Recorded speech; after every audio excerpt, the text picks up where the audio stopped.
যখন প্রথম প্রথম রিলেশন শুরু হয় তখন দেখবেন ঠিক এইরকম হয়। কোথায় যাচ্ছ, কি করছো, খেয়েছো কি খাওনি, না খেলে তো শরীর খারাপ করবে, খাওনি কেন? বেশি রাত জাগলে শরীর খারাপ করবে, রাত জাগা যাবে না, তাড়াতাড়ি লাইন থেকে বেরিয়ে যাও। আর হ্যাঁ, আমি বেরিয়ে গেলে কিন্তু লাইনে ভুলেও আসবে না, আমি কিন্তু মাঝে মাঝে এসে চেক করবো তুমি লাইনে আছো কিনা। বাইরে আড্ডা দেওয়া যাবে না, বন্ধুদের সঙ্গে সিগারেট খাওয়া যাবে না, আর আমি যখন ডাকবো তখন সঙ্গে সঙ্গে কিন্তু আসতে হবে। আবার আপনি যখন গিয়ে উপস্থিত হবেন তখন দেখবেন সেই মানুষটারই দেখা নেই। 2-3 ঘন্টা পর এসে আপনি যদি রাগ করেন, আপনার রাগ দেখারও কোনো সময় নেই, সে যেটা বলবে সেটাই। ঘুরতে যাবো, এই কালার ড্রেস পরবে, তোমাকে আমি শার্ট কিনে দিব, তোমাকে আজকে অনেক কিউট লাগতেছে, কত কাহিনী, তাই না? তুমি ওর পোস্টে লাভ রিয়েক্ট কেন দিয়েছো, তুমি ওকে কেন কমেন্ট করেছো, এত কেয়ারিং যার কোনো শেষ নেই। যখন প্রথম প্রথম রিলেশন শুরু হয় ঠিক তখন এইরকমটা হয়।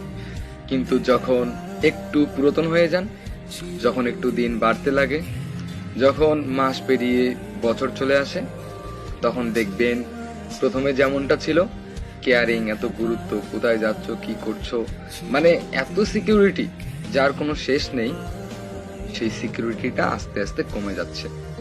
আস্তে আস্তে আর ওইভাবে আপনাকে বলছে না খাওনি কেন, খেতেই হবে, তুমি না খেলে আমি খাবো না। আস্তে আস্তে এটা বলবেও না, শরীর খারাপ হচ্ছে, নিজের উপর খেয়াল রাখো, বাইরে তো আড্ডা দেওয়া যাবে না। আরে তখন আপনি সময় খুঁজবেন, সেই মানুষটা আপনাকে সময় দিবে না। আপনি ফোন দিলে ওয়েটিং, ব্যস্ত, বিজি আছি, আর কলেজ আছে, ভার্সিটি আছে, স্কুল আছে, প্রাইভেট আছে, যাওয়া যাবে না, আম্মু আজকে বাসায় অনেক বকা দিছে, ফোন হাত থেকে কেড়ে নিচ্ছে, তুমি আমাকে 2 দিন কল দিবে না, আমি 2 দিন নানু বাসায় যাবো, আর কতই না কাহিনী, কতই না অজুহাত, কতই না কৈফত, তাই না? আচ্ছা, প্রথম প্রথম যেরকম ছিল সেরকমটা কেন এখন নেই? কেন গুরুত্ব কমে যাচ্ছে? কেন আস্তে আস্তে আমাকে পাত্তা দেওয়া হচ্ছে না? কেন? আসলে সত্যি বলতে, যেই মানুষটা আপনাকে সত্যিকারের ভালোবাসে, সেই মানুষটা শুরুর দিকে যেরকম থাকবে, শেষের দিকে তার থেকে আরো বেশি হবে। প্রথম প্রথম যেই ভালোবাসাটা আসবে তার মাঝে, যত দিন বাড়তে লাগবে তত তার ভালোবাসাটা আপনার প্রতি অনেক গভীর হবে। এইরকম করে কমে যাবে না।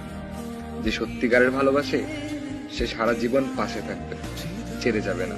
যেই মানুষগুলো আপনার সঙ্গে এরকম ব্যবহার করে, প্রথম প্রথম অনেক কেয়ারিং, তারপর আর কোনো কেয়ারিং নাই, আর কোনো গুরুত্ব নাই, তখন আপনি সেই মানুষটার কাছ থেকে চলে আসবেন। তা না হলে কিছুদিন পর সেই মানুষটাই আপনার কাছ থেকে চলে যাবে।